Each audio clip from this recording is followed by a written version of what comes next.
I'm Abby. I'm Lexi. And I'm Danny. And we're going to be presenting on winter safety, a little post-assessment of our project from last semester.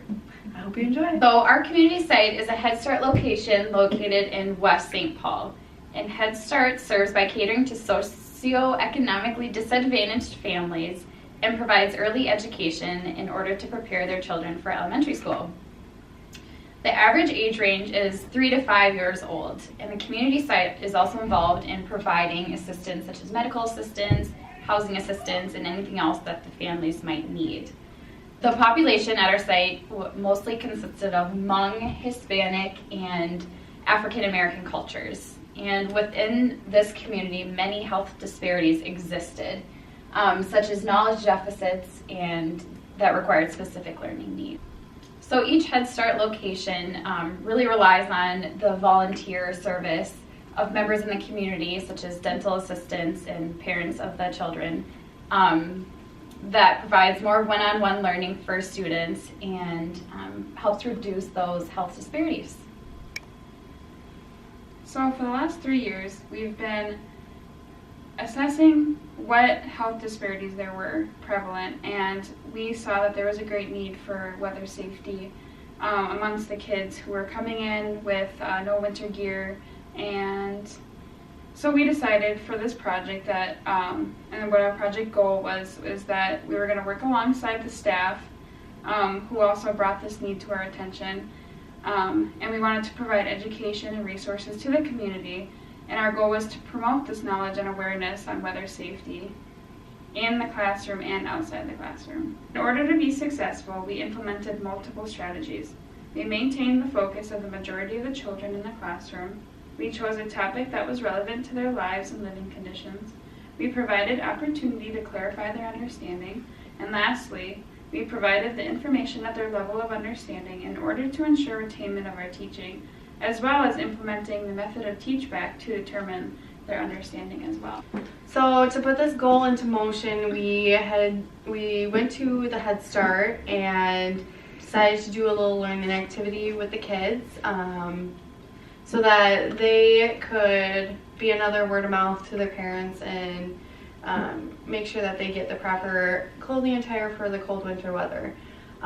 We brought in a little learning activity with a piece of paper with a boy on it who is not properly dressed for the weather, and we asked the kids to tell us why this dress is not proper, and then we had them each take an item of clothing and dress the little boy so that he is appropriately dressed for the weather that we were experiencing at the time. We also did some post-intervention, so we came back at the beginning of the semester when the winter weather is still present, and we watched the kids come into school with their hats, mittens, and gloves, and watched them get ready for recess, which was good to see for us. So another thing that we did was we created a pamphlet for the parents. So we designed this pamphlet so that the parents could see the facts that are very eye-opening and could be potentially harmful for the little ones with the cold weather. On this pamphlet, we also added a few resources that they could seek out in order to get either cheap or free clothing for the kids so that they can come to school and play outside appropriately without getting cold and being at risk for what the weather has to offer. So after our interventions, we found, prior to our intervention, we had found that 75% of students did have their appropriate gear, which is shown here in blue. However, 10% of those students were missing either gloves or a hat or both, and 15% were missing snow pants. So there was still a decent amount of kids that were unprepared for the winter weather. And after our interventions and our teaching, we went back and performed the reassessment, and we found that 85% of the students were appropriately dressed for the winter weather, and only 5% were missing gloves and hats, whereas prior there was 10%, and 10% were missing snow pants, which is different than went down. As you can see, our teaching did appear to be effective with the students, and the teachers at our site also informed us that the pamphlets that provided resources in the community for the parents and the families to go to also proved highly effective, as many families were able to utilize those resources. We looked into evidence as to why this was critically important for these children, and we found a few facts that I'd like to share with you about why winter safety is important. We found that children under the age of 5 are at an increased risk of cold weather related concerns due to their immature ability to properly thermoregulate.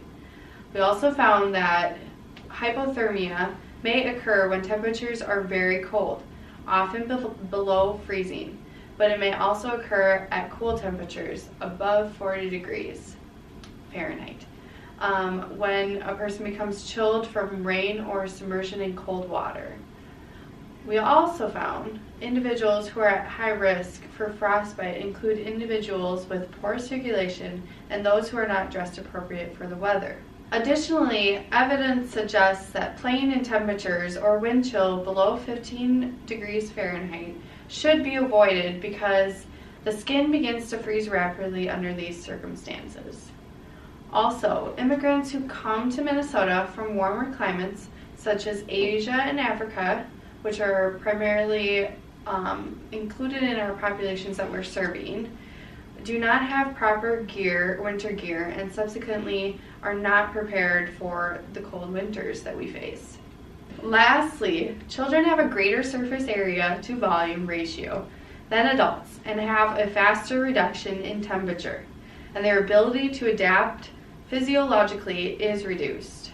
In conclusion, we hope that this project has made a lasting impact on this community, and we do hope that teachers and educators are able to further provide this education in the future, especially when the summer months are coming with extreme heat. Thank you.